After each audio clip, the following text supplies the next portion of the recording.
asked if I had taken my human immunodeficiency virus test yet, and I told him no, I have never done it. So I didn't find any inconvenience. It was my first time. But for me, there's no reason that it should be positive. So I told him, okay, I will do it. I had to wait, I believe, 3 days to get the result. And so we are going to get the result. We arrive at the laboratory. And there's the nurse who takes me aside. And she starts to tell me with words a little... She doesn't want to say the word, actually. You have human immunodeficiency virus, simply call it. And I'm there, I'm confused. I'm in front. What's the problem? What do I have? And then she tells me, you are human immunodeficiency virus, acquired immunodeficiency syndrome positive. Suddenly, it's buzzing in my ears. I said to myself, what is she talking about? This is false, she's talking nonsense. I then leave and get into my ex-boyfriend's car, who had accompanied me at the time. And it's at that moment that I realized she told me I'm positive. And then I started crying. I told myself, it's over, my life, it's ruined. What am I going to do? I'm 22 years old. I feel like I've descended into hell. There I was, Andrea, a 22-year-old with her whole life and goals ahead of her. Her dreams. And all of a sudden they tell me I have human immunodeficiency virus. For me it was, I belong to a category of people. The human immunodeficiency virus positive people shown on TV. Today it's me. I began to question how this could have happened to me, asking myself many things. What contaminated me? What did I do to deserve this? A few days later, I went to see the doctor. And then it was the second cold shower, because I didn't know what stage of the disease I was at. When I saw the doctor, he looked at me with eyes full of fear. He told me, you have no symptoms. I told him, no, I feel fine. I'm a bit tired. I was very tired all the time. I didn't understand. I told myself, maybe I'm a slacker, I don't know. And she looks at me and says, you are ostracized. And then she starts asking me questions. You don't have any vomiting, diarrhea? I said, no. So I should have lost weight. I should have had spots all over my body, all that. I didn't have all those symptoms. I realized that if I hadn't taken the test, I might have only had a few months left to live. My body had fought so hard that getting a little sick could have been the end. She told me I absolutely had to start treatment. That's it. We no longer have enough immune defense. The human immunodeficiency virus is actually the one that causes acquired immunodeficiency syndrome. There are several stages. There's the primary infection. When we are immediately infected, we have some rather simple symptoms. Headaches, being congested, fatigue, a little bit of diarrhea too. After this phase, we have the asymptomatic phase with no symptoms. In other words, we have no symptoms and live normally. And the virus, it goes a little way. Then we move on to phase 3. We start to have other symptoms like diarrhea, weight loss, spots that we also call shingles that we have all over the body. The virus has really spread there. And when we get to phase 4, which we now call acquired immunodeficiency syndrome now, is the disease. That is to say, our immune defenses are below 200 CD4. CD4, in fact, are the white blood cells. A normal person is between at least 500 and 1200, 1600, I would say. And when we are below 200, the body can no longer, it just takes a small illness and we die. At that moment, I was even more afraid of dying. Initially, I aimed for 40 years, but now I'd like to live in 10. But the doctor reassured me. He told me that I was going to be on treatment. And thanks to the treatment, I was going to have a good life expectancy. I was going to be able to have children. But I didn't believe it. I thought she was just saying that to avoid making me panic. But it's not possible to live a long time with acquired immunodeficiency syndrome. For me, that was it. So I told my exes that I have human immunodeficiency virus. Did they get tested? Because I really wanted to know where it came from. I warned them out of compassion. I didn't want them to face the same situation as me and carry that guilt. I don't feel like they all told me the truth because coincidentally they all had their tests and they were fine. They all had their tests and were fine. Who passed it on to me? That's the question actually. I couldn't find the answer. So I discussed this with my doctor to find out, but how long have I had the virus and everything? She believes she's had the virus for 10 years, although it's not a confirmed fact. And then I realized that after 12 years, I'm still a virgin. This is not possible. And then it was another blow actually that I took. I thought to myself, how is it? It's been 10 years. It takes years to get to the CITA stage. Then it's not for everyone, but for the majority, 10 years pass. It can take over a decade to reach that stage. I tell myself I've spent so many years with this virus.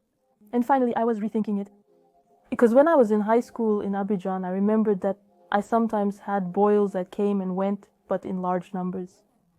I wondered what that was. Perhaps it was my body reacting. I was not sexually active at the time. I wondered if it wasn't actually a dirty object that cut me. So after that, I stopped searching. And I was still with my boyfriend at the time. He stayed. He didn't leave from the start. So I thought that I could go marry him and have kids and everything, but it wasn't that, because in the end I realized that he was afraid of me. Once there was my toothbrush next to his toothbrush, he panicked, he got upset. Why did I put my toothbrush next to his toothbrush? What's the problem? But the way he got upset, I thought it was weird. We have sex and you're afraid of a toothbrush. So I understood that he hadn't accepted it. He hadn't even thought about finding out about the virus, the disease, etc. Even though he accompanied me to my medical appointments and months passed, finally, he came to my house one day after a year. It still lasted a year. And he told me, "No, Andrea, we're not compatible. It has to stop."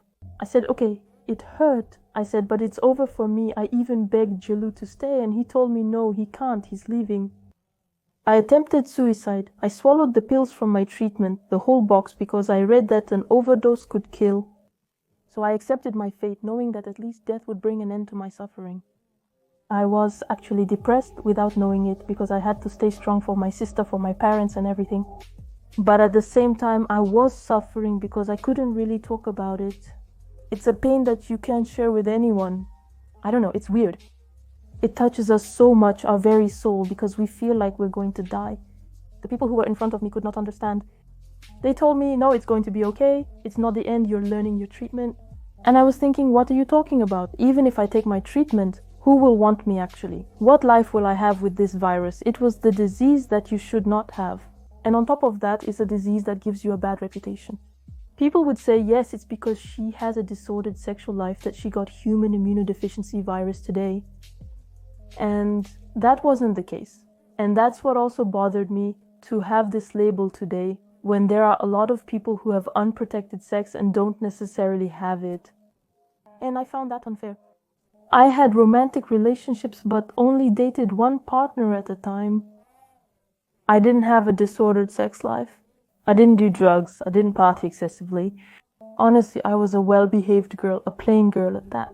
And I didn't think that I could be exposed to human immunodeficiency virus, acquired immunodeficiency syndrome, and you realize that it can affect anyone after all.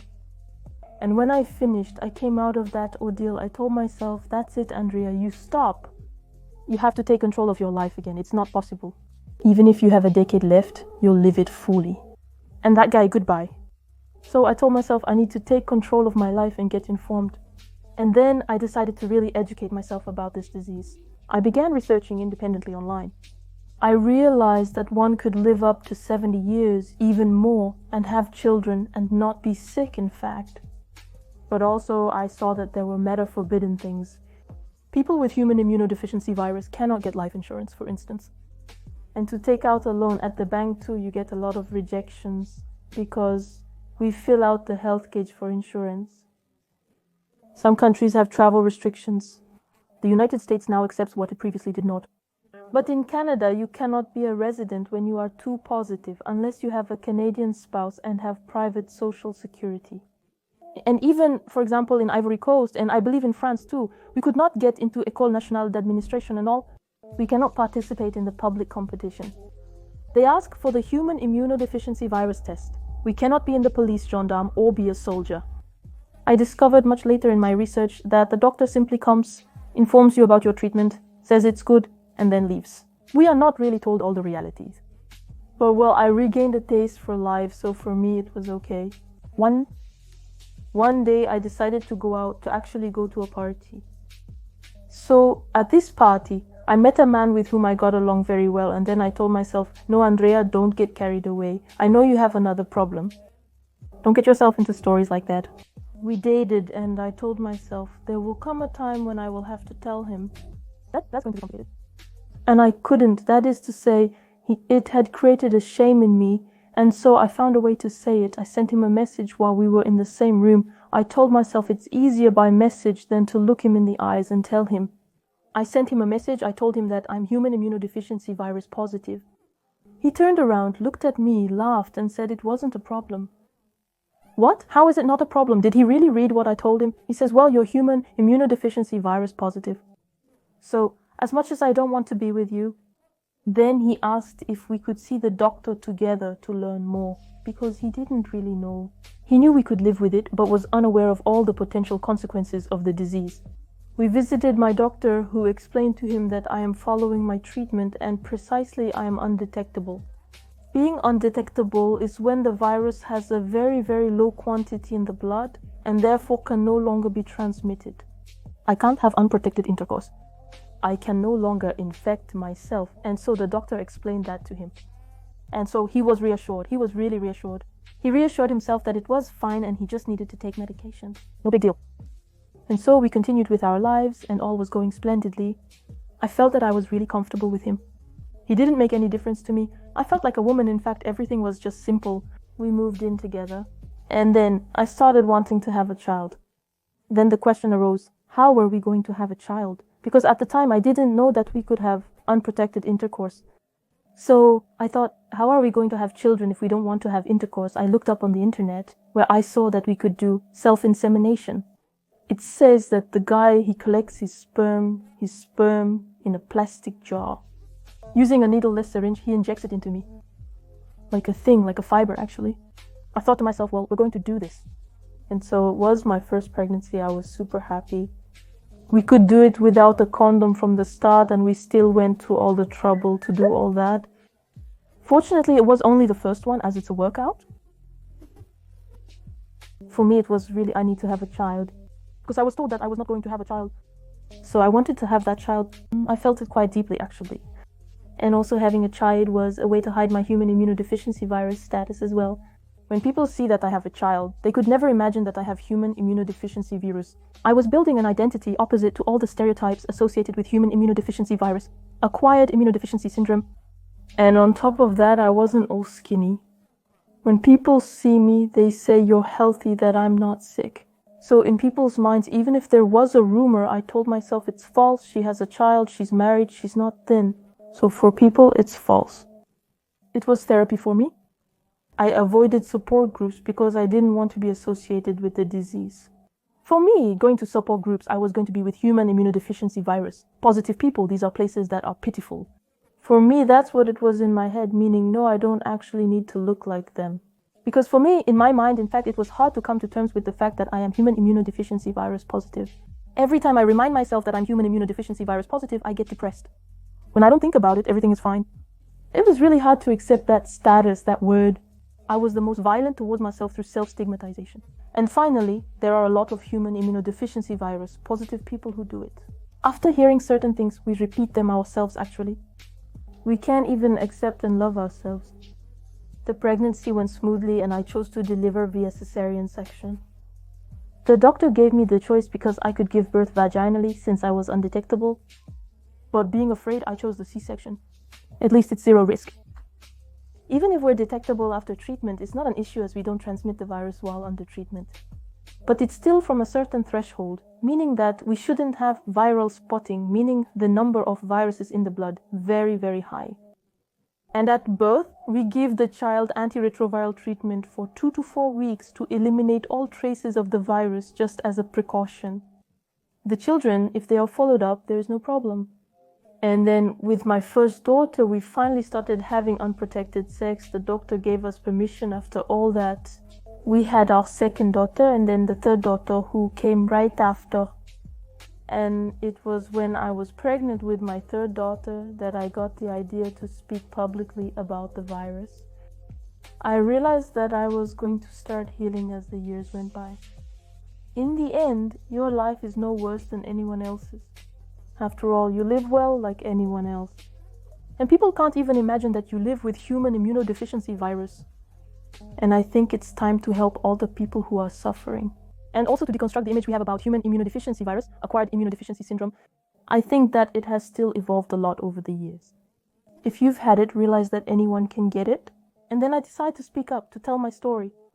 I thought to myself, it can give people hope. It can also break down prejudices and other people who are suffering. They can actually relate to my story and say, but she went through that and she was able to build a life, and that if I go through that, I can find someone to identify with. During this time of suffering, who can I talk to? And so I did it on social media, and to my great surprise, I only got positive messages from people I know, from people I don't know, who sent me lots of love messages.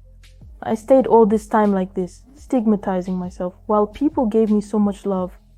I'm not ashamed anymore. It's just a disease like any other. People need to know that. And above all, that you interact with us every day. We have people who repeat themselves around us. We don't realize it because we hide. We are hidden in society, but we are here. I'm sure there are rights of stars, even heads of state. Everyone is here, but except that we are hidden. So it's a bit of that message too that I'm going to convey by speaking through the media to give a face to human immunodeficiency virus